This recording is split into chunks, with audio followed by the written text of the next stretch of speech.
going live. Hello everyone. Let's see how it goes tonight.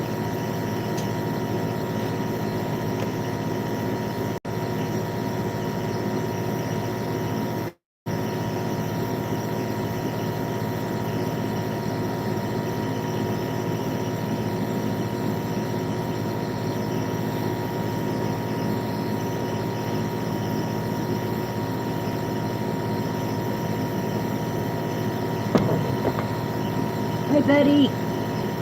How are you? Are you home? Did they release you? Or they just decided to keep you forever? Oh, you gotta stay another night?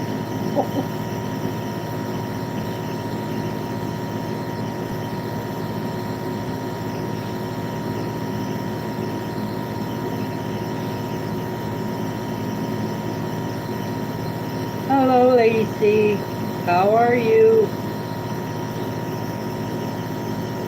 Glad you're here. Glad Betty's here. Betty likes her motel room. In the morning. Let's hope.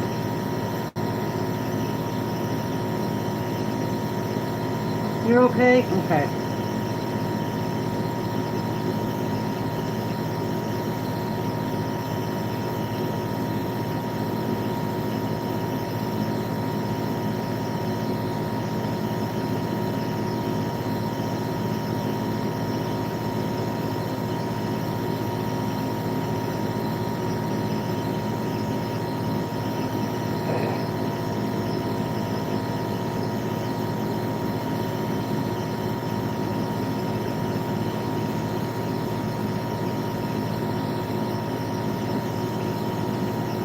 Hold on a minute, I gotta catch somebody.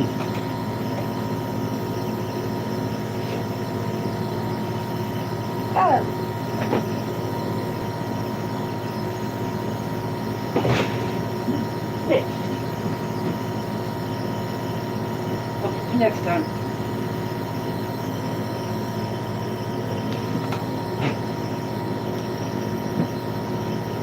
Might have to take off again, I'm trying to catch a cat. And she don't like to be held.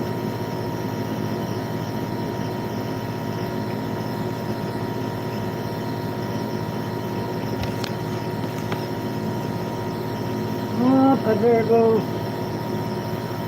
turn my channel off. I'll talk to you soon.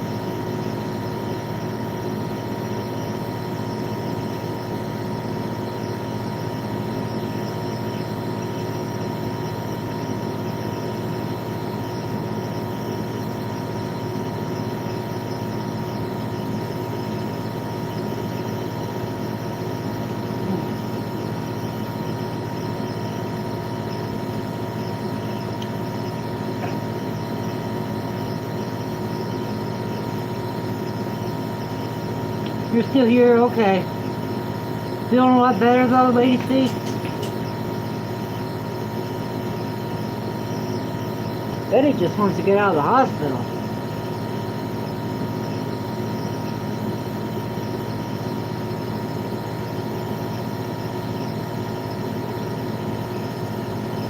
Brad, you're moving my screen.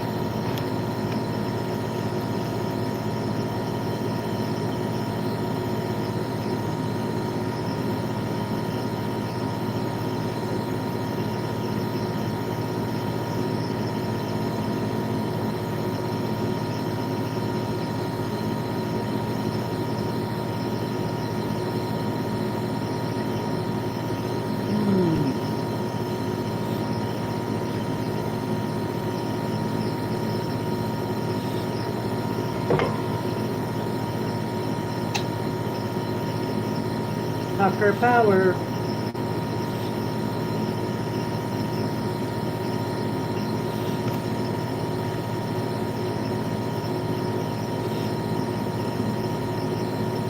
All right.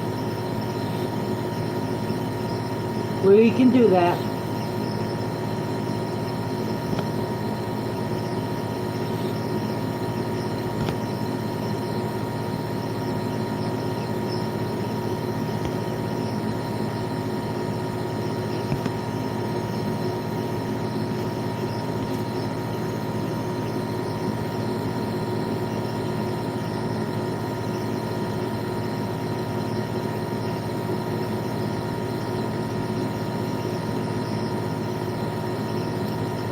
Doo-doo.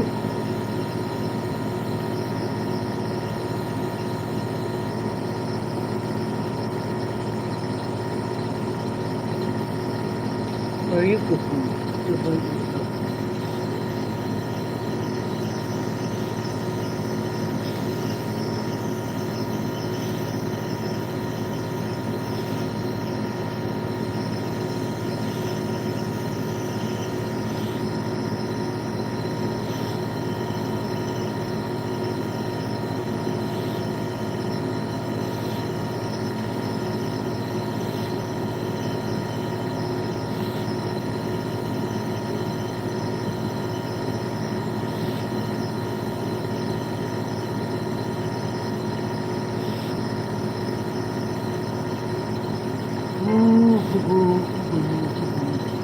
So what are you guys doing tomorrow?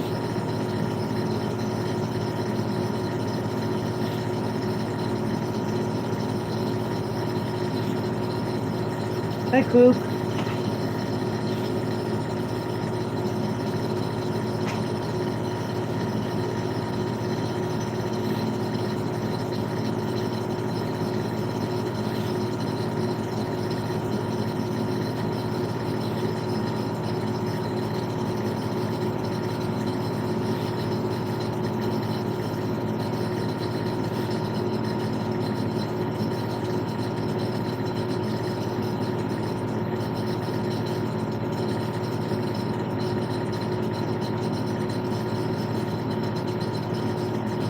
Hello, number 3. Welcome to the stream.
I'm looking for a story. I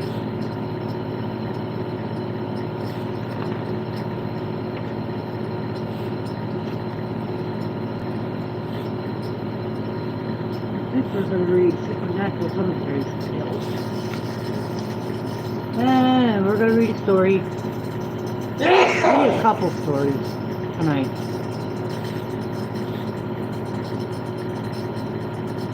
So if you two can hold the fort down and I can read the story. Who's all here?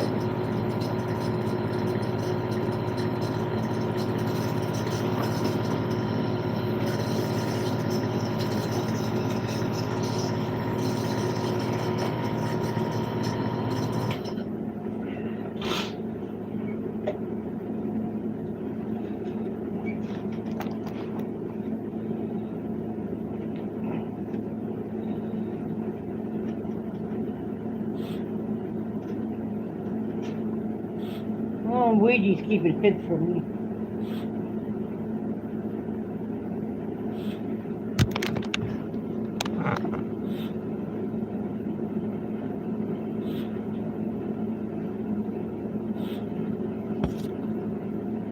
Okay.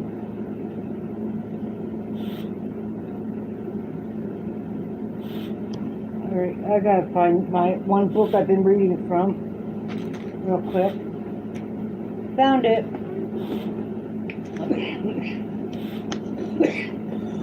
I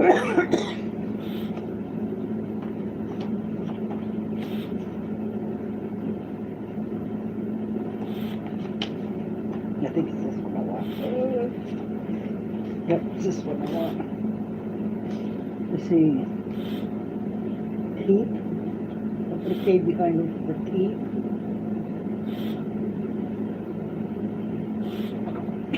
Keep, because he lurks. Keep. Keep. Get rid of. Keep. Keep. Keep. So that's 1, 2, 3.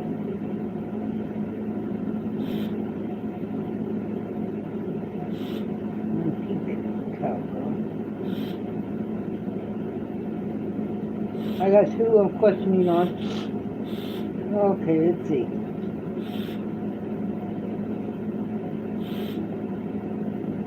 That's 10.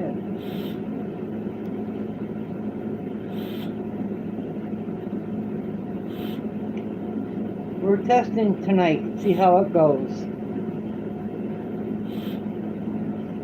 And if it goes good at this time I will start streaming. 8 o'clock. Unless I'm out exploring, which I'm hopefully gonna hope to do here shortly.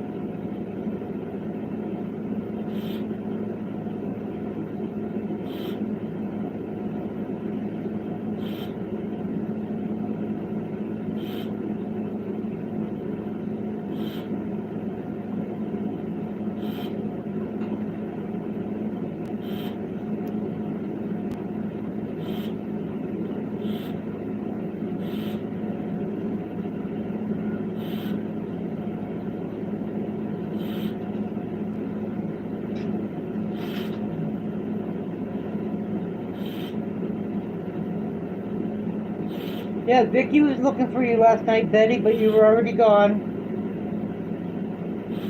She's looking for you, is it? Oh, I know.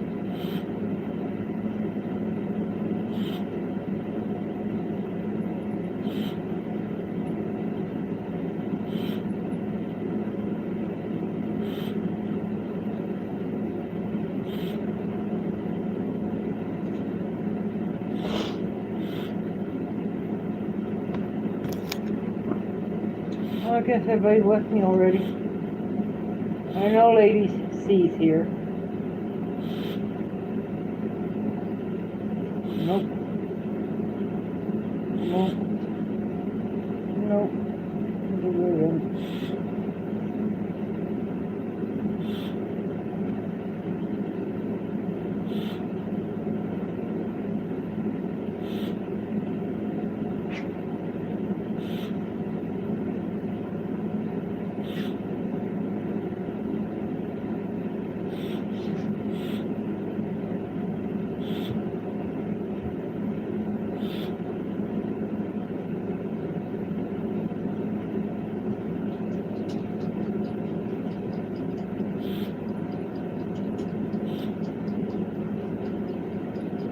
Okay.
cat.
I'm gonna get something first.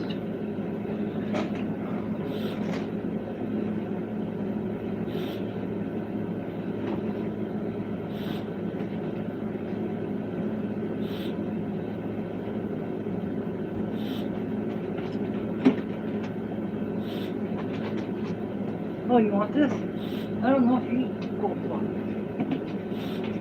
There you go.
I'll eat my coleslaw, then I'll read my story.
That's alright, they can put it.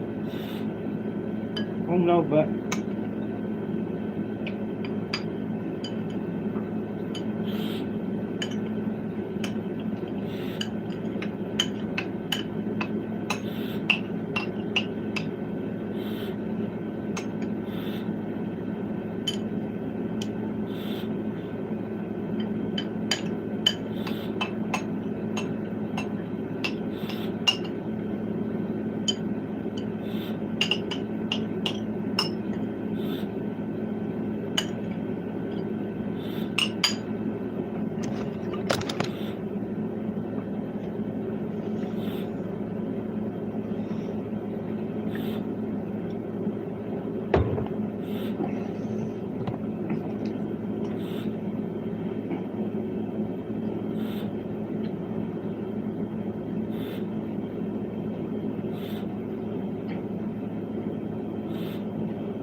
Here we go.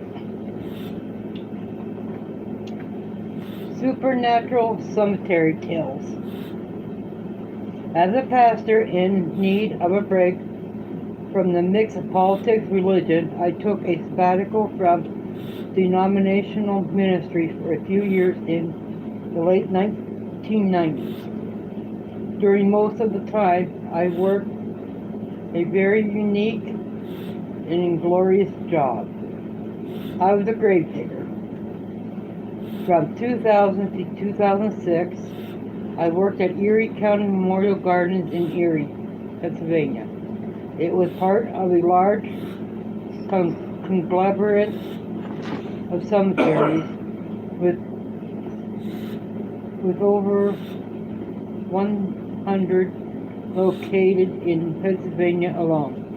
Although I was employed in such a macabre arena, I personally did not have any experience with ghosts or other creatures of the undead that we most associate with cemeteries. I did, however, hear of all kinds of stories. Most of them concern the strange goings-on in cemeteries in western Pennsylvania. Here are a few of the highlights. This story took place just before I began work at the cemetery. Like many graveyards in the corporation, it had a large mausoleum on its grounds. On any given day during the winter, the first task at hand was snow removal, so the customers could visit their dear departed without bothering with snowdrifts. One of the head maintenance men was clearing snow from the sidewalk and offices early in the morning one day in the middle of January. It was still dark, but the freshly fallen snow illuminated the landscape in an eerie glow.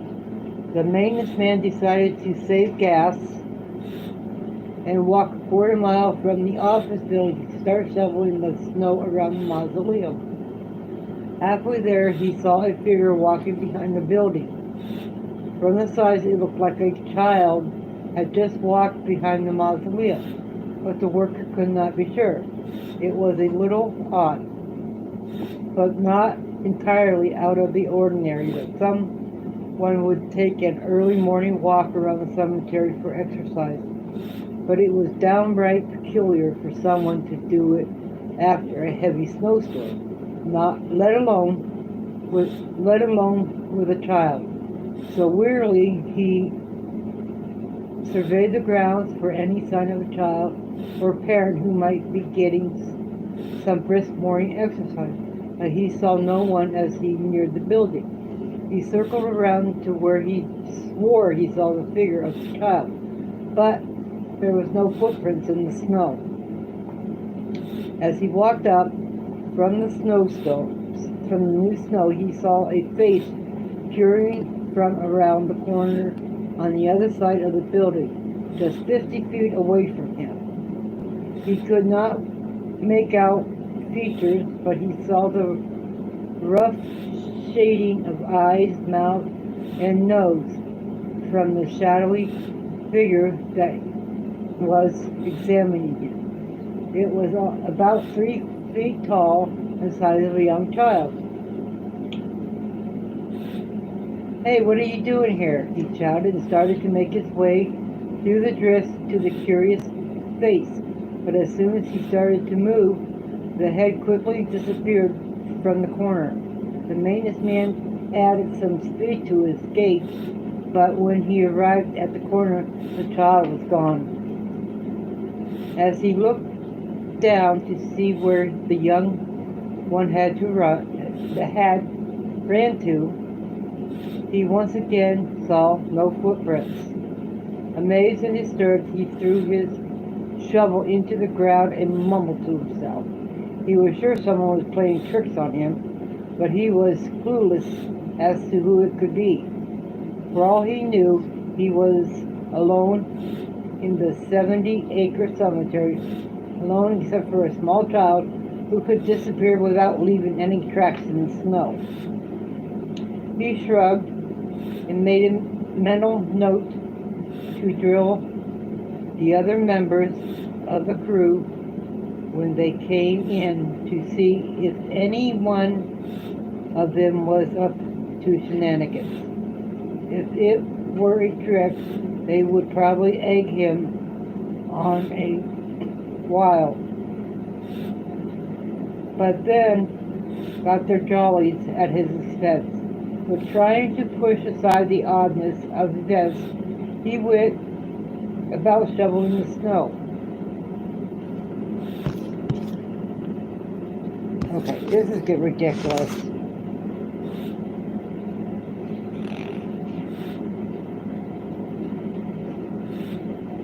That was when he heard the voices.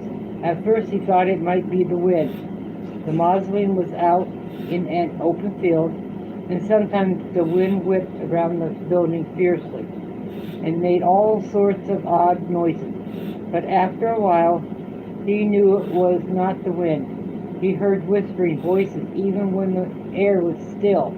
The whispering voices were barely audible, but to his ears, they were clearly distinct and individual services. It was as if there was a large group of people gathered together in the mausoleum having a conversation. He silently moved around the sidewalk to try to get a location for the voices. They seemed very close, but a very distance. It was as if many people were having a whispering conversation from a distance. Suddenly, one of the voices seemed to be a little closer, and his heart almost stopped when he realized where they were coming from. The voices were coming from inside the crypts in the mausoleum walls. Frozen in fear, he thought he was going insane. So he slowly moved closer to the cold, ice-layered marble slabs. The icy slabs concealed the cement-crated crypts that made up the inners and outer walls of the building. As he put his ears to the freezing stone, he heard a distinct whispering voice say, "Shh, he hears us." In an instant, he dropped the shovel from his hand, ran to the office building. He never heard the voices again, but he vowed to never shovel the snow around the mausoleum in the dark ever again either. However, they were not the end of the caretakers and unseen shadow people in the early hours of the cemetery grounds. One morning I had come in early to get ready for a trip to a neighboring cemetery that needed some help because someone had called in sick. The sun was just about to rise, and the supervisor and I were sitting at the desk drinking some coffee and discussing current events when an elderly lady came to the office door. She seemed quite distressed. She was barely able to get inside and was hanging on to the front door as if it were a lifeline. She must have been in her early 80s and almost collapsed, just as my supervisor caught her and helped her to a seat. The woman had visited her deceased husband's grave to put out a fresh flower arrangement before she went to an early morning breakfast appointment with some friends. She was sitting on a blanket arranging the flowers in the vase as the morning sun was just rising. While she was taking in the bright sunrise, she saw a figure move to her right. It was a lady dressed in a long black shawl, about 40 yards away from her on the other side of the garden where her husband was buried. She saw no distinct features, but from the silhouette in the sunrise, she could tell it was a woman with a lithe figure who was standing erect with her head tilted down to the grave. that she was standing over. The woman wondered who she was, because she had not seen her before, as she had walked back and forth from her car to bring flowers and water to her husband's gravesite. In fact, she had been fairly certain that she was the only one in the area. She was considering these things as the sun rose over the treetop to the east, and the rays of the light began to filter into the garden with intensity. The figure seemed to fade a bit. Then it slowly sunk into the ground. It was as if the earth sucked up the silhouette of the woman and ate her. We calmed the woman down and gave her some water. I went out to investigate and found her small blanket at the foot of the grave and the fresh flower arrangements in the vase, just as she said. But I saw no other person on the grounds. A few minutes later, my supervisors came out with a woman and asked her where she saw the figure. I walked out to the opposite side where she gestured, but saw nothing out of the ordinary. So I called to her to have me move where she thought she saw the figure vanish into the ground. When she had finished directing me, I looked down. I was standing over the grave of a teenage boy who had shot himself earlier during the year with his father's gun. He had been an honor student with a bright future to look forward to. Then a random school drug search found a few ounces of cocaine in his locker. He was kicked out of school, faced serious charges. Instead of facing the bleak future, he chose to take his own life. But the family tragedy did not stop there. Within a few months, the father had gunned down the boy's mother and a co-worker with whom he had suspected her of having an affair. Then he put a bullet into his own head as well, just as his son had done just a few months earlier. The graves were all together. Father, mother, son slept together for eternity. But according to the woman, something had visited the son early in the morning twilight. Was it the mother? A figment of her imagination, or just an illusion of the diffused lighting coming through the pine trees in the east? Or was it dark entity that had influenced the family to commit such tragic and needlessly violent act that still lurks at the gravesite? I have no idea. All I could do was pray that God would have mercy on their souls and grant them peace. Okay, I am getting nuts here. Hold on a minute.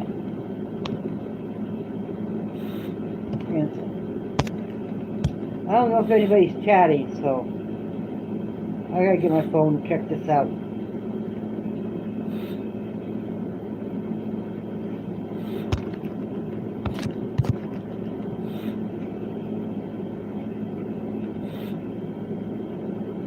There was other stories that were more dramatic than chasing shadows and spectral voices. One of the most disturbing stories that I heard involved a wandering corpse that some of the workers called the Mold Man. In the late 1970s, the cemetery near Pittsburgh had built a new mausoleum. It had been promised for years, and the salesmen eager to make a lucrative commission had pre-sold crypts long before they were available. Many makeshift cement above-ground crypts were quickly built for those who had purchased mausoleum space and had passed on before they were built. When the mausoleum was finished, it was the job of the gravedigger to disinter the bodies and place them in their new crypts. It was a disgusting and dirty job, for many of the caskets leaked the liquefied remains of the deceased. To make matters worse for the gravediggers, everybody had to be physically identified by the mortician who had originally embalmed the body, and clothing or jewelry was noted to make sure that the corpse in the casket was the person named on the makeshift crypt. The supervisor remembered each decaying face, for they were burnt in his memory. But one stood out. Most of the bodies had long since dried up and became desiccated. If any flesh was left, it was almost tan leather, hanging off the bony skeleton. Some looked as if they were made out of jello, as the corpse had decomposed into liquid goo, but one was odd. Okay, when they opened the coffin of the old man, it was like he had just been laid to rest, except for one disturbing, obvious fact. He was covered with a furry, gray-green fungus.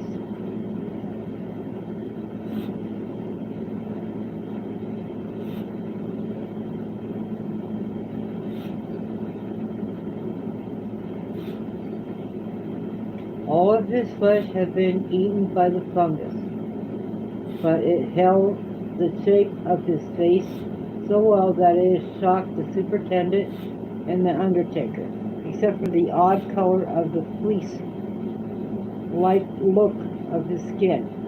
He looked like he might just open his eyes or mouth at any moment.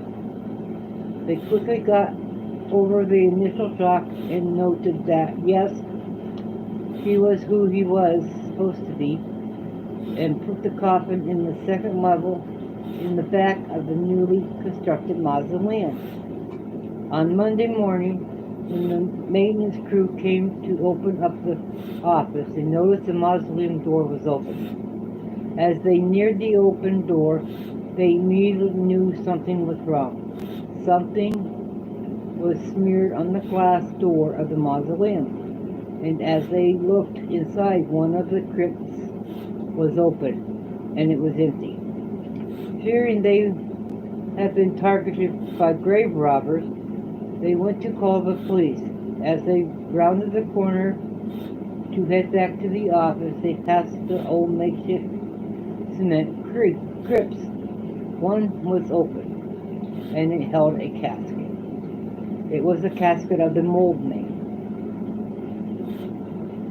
Right back in the place he had been interred for the last 5 years. To be sure everything was all right, they did not have the grave robbers playing a joke.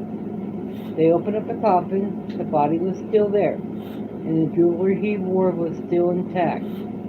They called the police, but there was nothing they could do but file a vandalism report. The body was placed back in the mausoleum. After they sealed up the crypt again, the staff noticed that the smear on the door was the same color as the mold that covered the man. Another disturbed detail was that there seemed to be a small piece of the stuff on the carpet that covered the floor from the crypt to the doorway. The body did not look molested at all, and the casket had shown no visible signs of forced opening, but it was still very troubling. 2 weeks later, it happened again. Everything was the same. The crypt was open, the casket was found resting in its old spot. Even the smear and the pieces of the mold shattered here and there was the same. But one thing was different this time. It had recently rained and the ground was soft. A single trail of footprints ran from the mausoleum to the makeshift crypt, and they were almost erased by the tracks left by the dragged coffin. There was only a single set of tracks. It was then that they noticed the handles on the coffin were also smeared with a gray-green mold. It was if the mole man had somehow came out of the coffin and dragged it back to its original resting place, but was physically impossible, wasn't it? Nevertheless, a closer look at the corpse and the fallen mold made everyone present shiver. They were the same material. Once again, the body was laid to rest in the mausoleum, and the funeral director brought in a Catholic clergyman to once again give last rites and blessings on the tomb. Mold man stayed put this time. After that, the maintenance crew always gave his crypt special attention. They always feared that one morning they would find it open again and see the evidence of the mole man once again walking the earth. When you work at a cemetery for any length of time and meet others who have lived the life of gravediggers for years, you hear some strange and unexplained stories. You always hope that you are not the next one to come in the next morning with a fear in your eyes as you tell the others. You are not going to believe this, but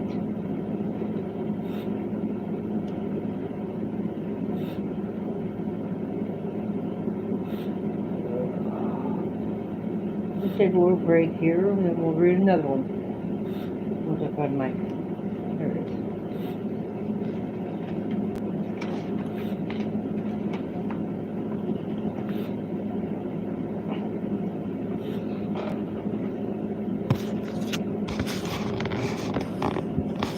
What the heck's going on Here. now? What? Okay.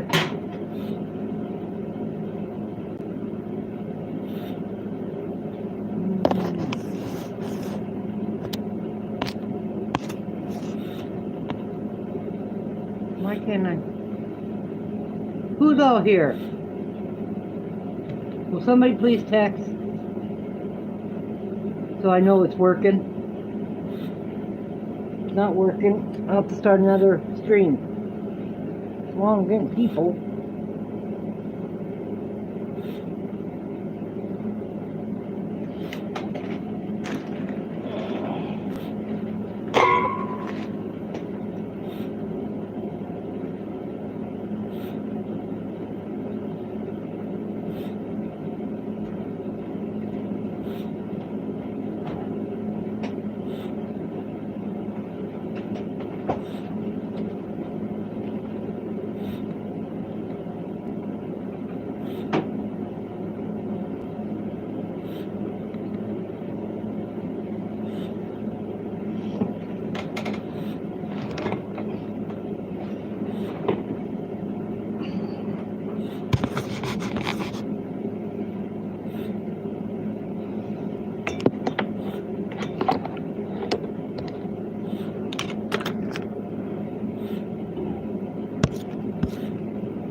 Okay, I solved my problem. Okay. Okay, let's go back here. Okay. Hello, little pink cowgirl. Hello, Randy.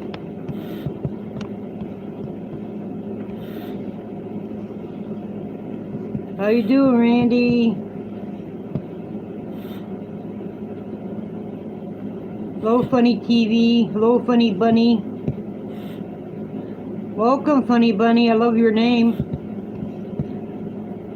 Allie, don't yell at me. Hi, Pammy. Little pink cowgirl. Put your link in. Terry? Okay. Hello, Vicky.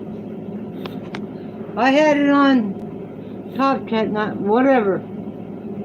I didn't have it on Live Chat. One of the two. I screwed up. I'm all fixed now. What happened to Lady C? She left me for a while, Messy.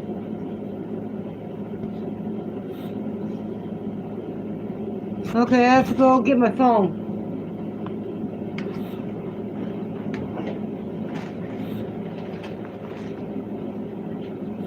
After I find it. Found it.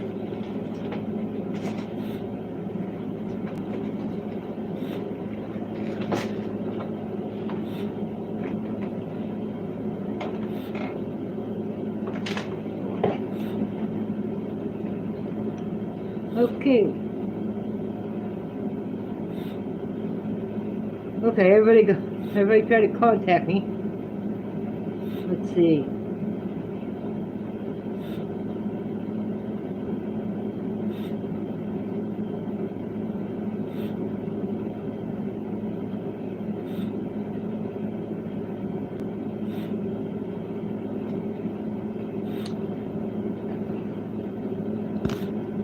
I understand. I understand, Lady C. I understand.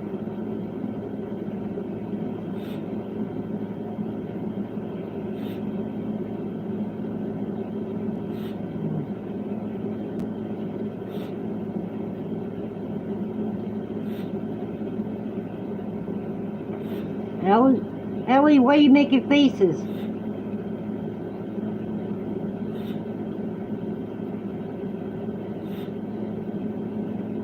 Okay, it's working. Okay, everybody's working.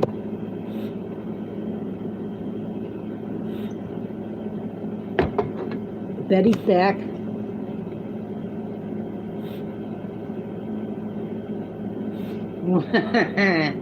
She got another day in her motel, her favorite motel.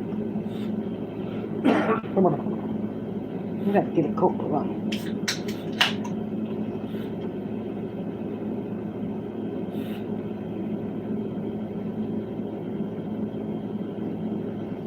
So, how's everybody doing? I'm gonna get some more of that. That looks pretty good.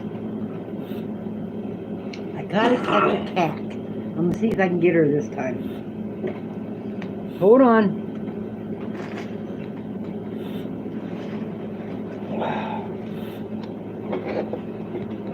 Come here.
Next story is going to be called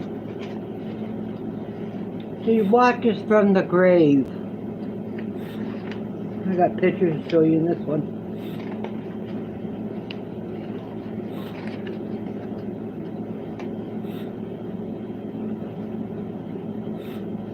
You have to read that one.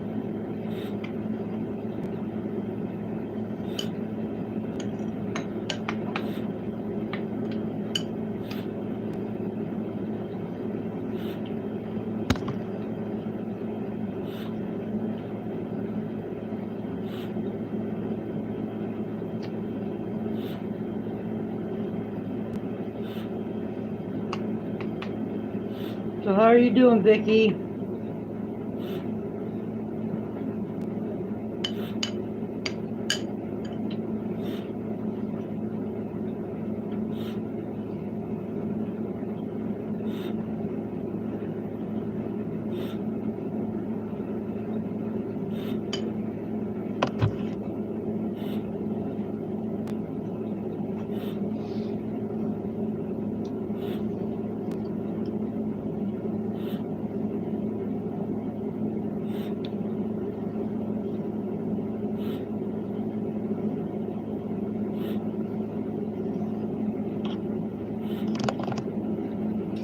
And here we go.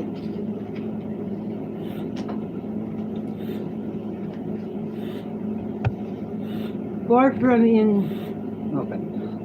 its main entrance, where the gravel road winds near the back gate, stands Greenmount Cemetery Haunted Mausoleum.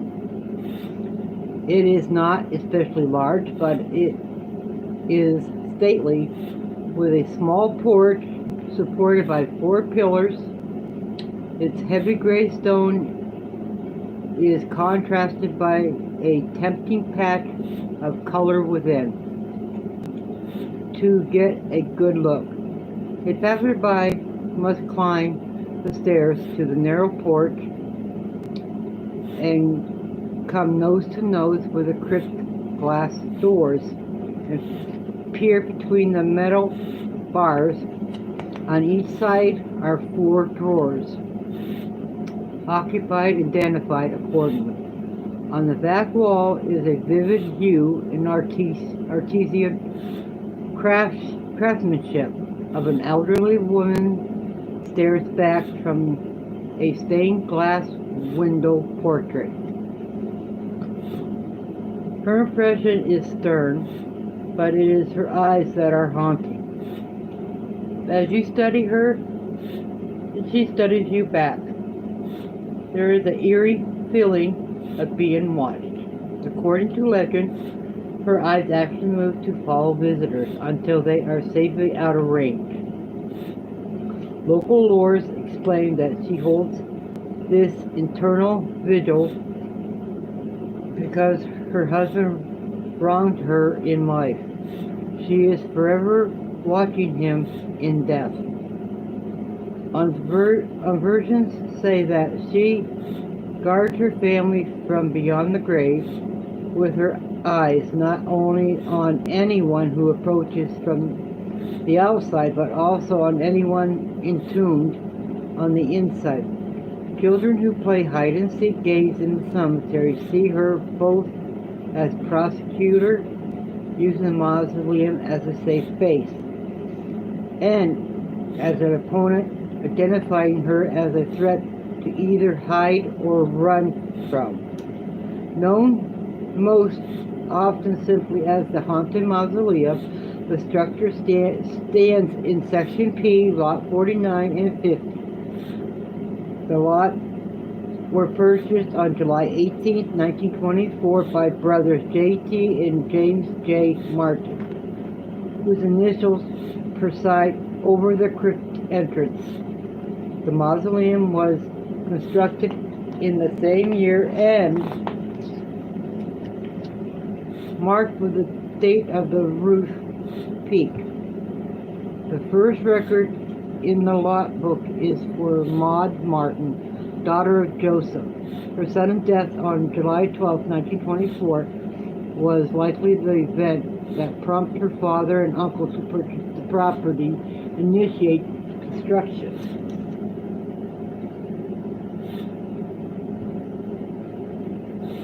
That's the mausoleum.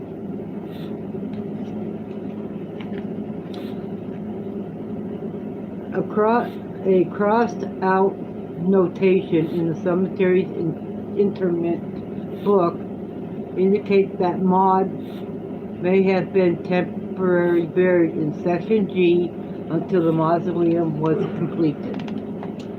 Maud was not the only family member buried elsewhere until the tomb was ready. Disturbed graves and ghost stories go hand in hand, and digging up graves to remove and re-enter relatives was familiar practice at Greenmount. Upon its establishment by an act of the General Assembly of the Commonwealth of Pennsylvania on April 15, 1853, Greenmount became the foremost burial ground for Waynesburg and the surrounding areas in Greene County. Several nearby communities and family cemeteries that had been in existence prior to the formation were eventually consolidated at Greenmount as their properties were reclaimed for modern development.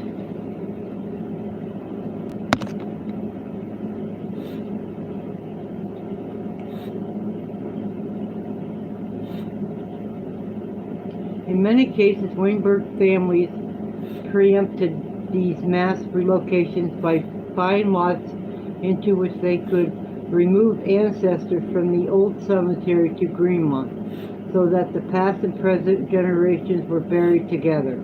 Greenmount recorded note that between May 19th and 1926, the Martin family moved the remains of 4 relatives from Fredericktown, Pennsylvania, to be entombed in the new mausoleum.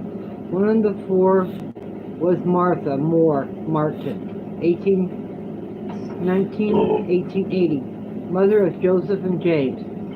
Though no names is printed on her stained glass window, there are notations at each bottom corner in the thin black strip that is almost lost in the bright colored design. Each has dated born October 21st, 1819, and died September 18, 1880. In a tribute to their mother, Joseph and James added these inscriptions to mark the timeline of Martha Moore Martin's life, deceased long before the mausoleum was built. Martha did not select or order her own image to preside over the family. They chose it to remember her. The prominent location is one of honors by her heirs, rather than sinister dominance over them. Martha's identity removed some of the chills from her intimidating presence, but as to the watch feeling, it merely named the watcher. In addition to the Martin's relatives who rest within the actual building, there are 2 buried in front of it. The pair of graves outside belong to Martha's grandson Edward Martin and his wife Charity Scott Martin, who both lived from 1879 to 1967. Edward entered the military while a student at Waynesburg College and rose to the rank of general.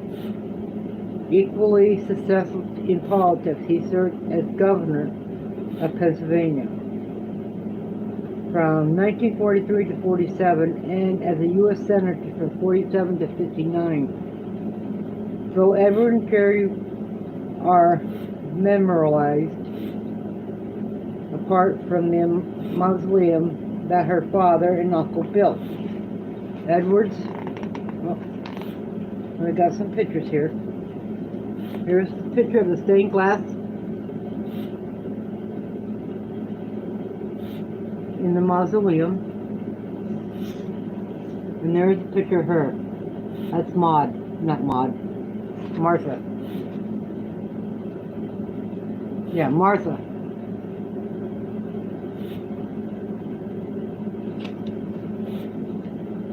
Prestigious career contributed to the safekeeping of his family's history and the preservation of a rare record that helped to unlock the mausoleum's mystery.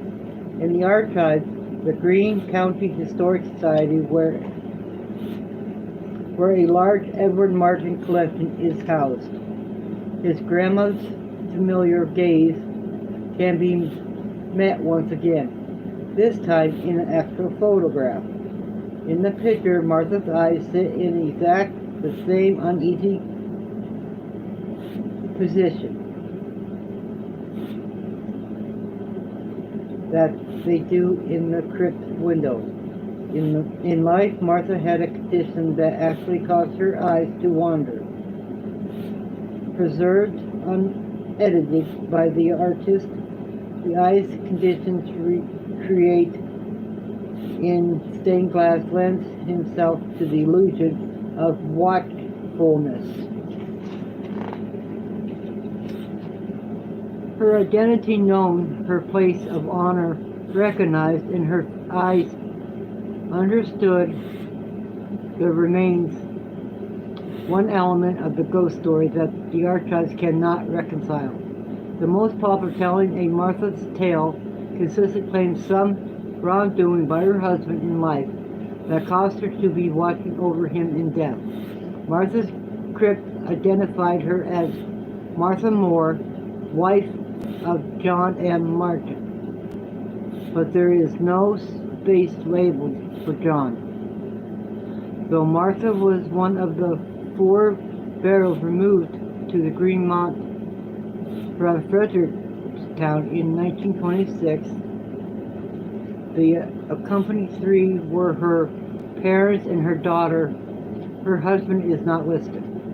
When Martha died, John M. Martin, 1823 to 1903, was 57 years old, with a lot of life still ahead of him.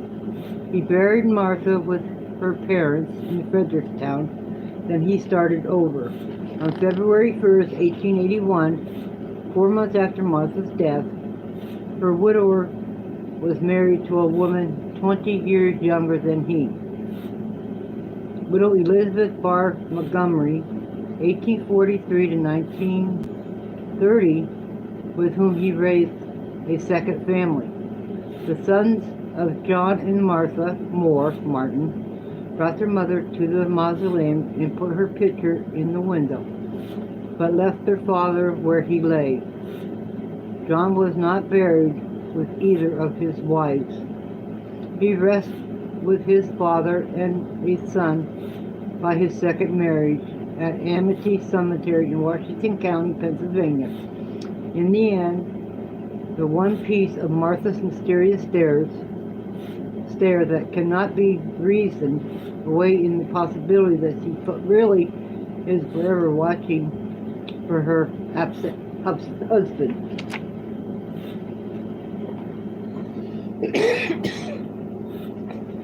Next story is called Slag Pile Annie. And let me see what this one's about. Well, it's down in the Pittsburgh area, so it's going to be about, we'll find out. What are you doing? I still skip behind. I don't smell it no more. I do. It's easy. Well, it's kind of making my nose run. Gonna have to get some more of that. What? PC.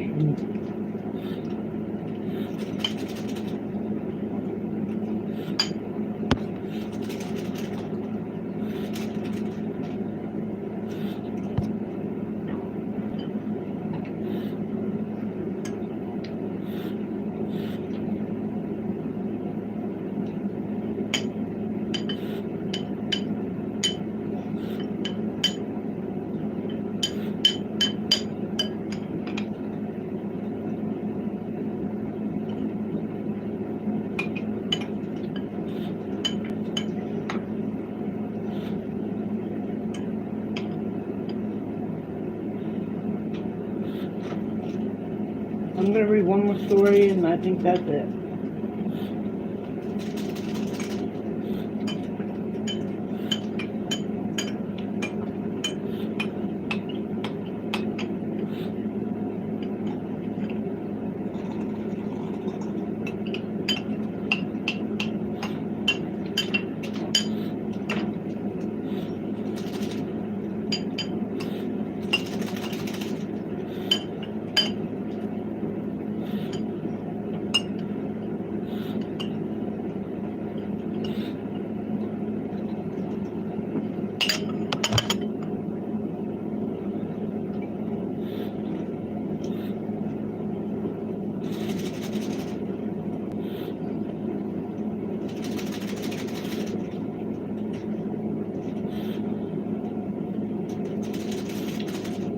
Okay, so I'm going to just go ahead and read the story.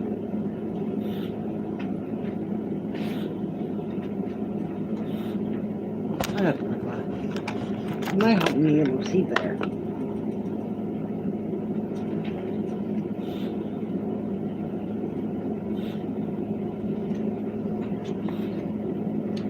Slag Kyle Annie. For well over a century, the economy of western Pennsylvania was dominated by the iron and steel industries. Though only a few mills remain today, the Stark industry of the Levitans drew thousands of workers and immigrants to the greater Pittsburgh area, defining the region's life and culture. Like any other business and institution that impacted the lives of many people, the mill developed their own set of folklore and legends. Some of those legends were ghost stories. Working in the steel mill was dangerous.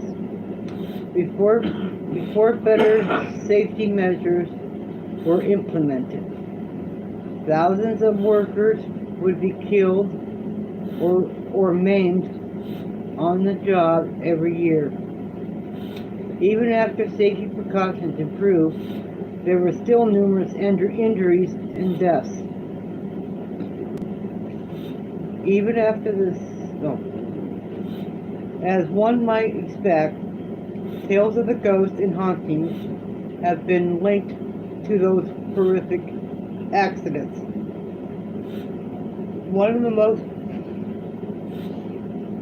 most popular of the steel mill ghosts is Slag Kyle Annie. Several variations of her story have been told over the years, but the most common version was recorded by local folklorist and writer George Sweetnam in the early 1960s. In the early 1950s, a local college student who was attending the University of Pittsburgh got a summer job in the Jones and Laughlin Mill in Hazelwood. He was assigned to drive a buggy that pulled empty hoppers cars through the tunnels that ran under the blast furnaces. After the furnaces were emptied, the young man drove through and picked up the hot slag that had spilled during the steel making process. When he filled his hopper cars, he took the material to the slag dump.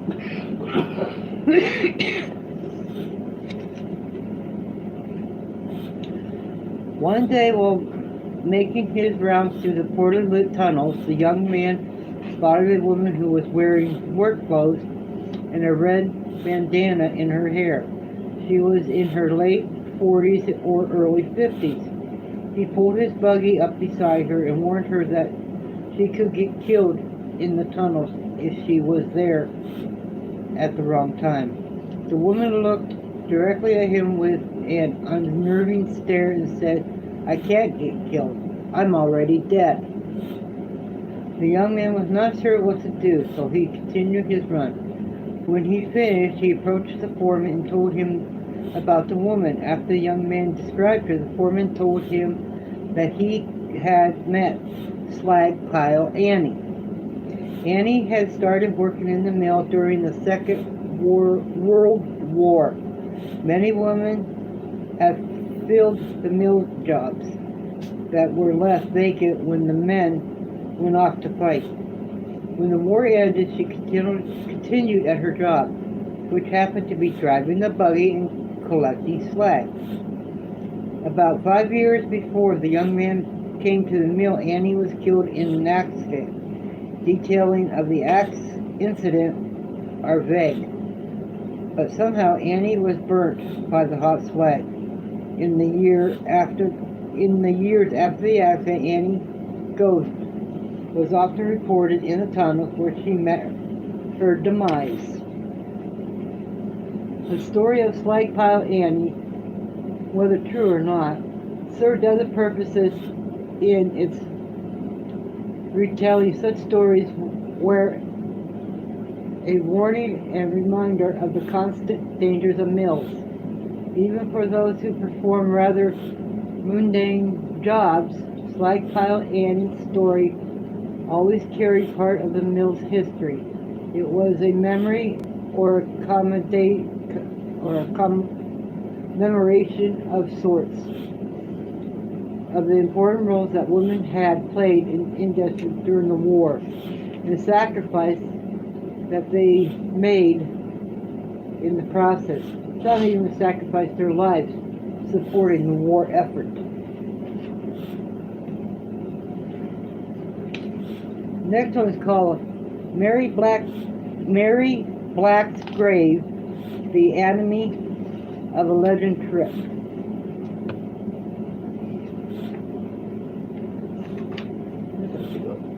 I'll find out where this is. There it is.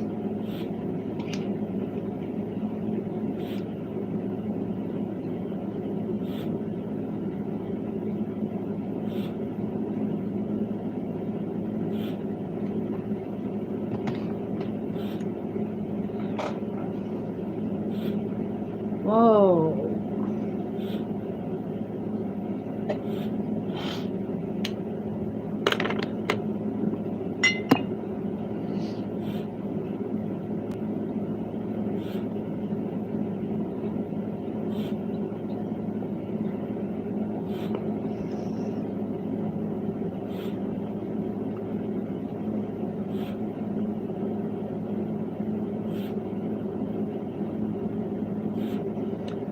Well, I suppose that was the last story for tonight. I'm going to get off here. Go watch some other YouTubers. And I'll see you all later. Love ya. Take care. Be safe.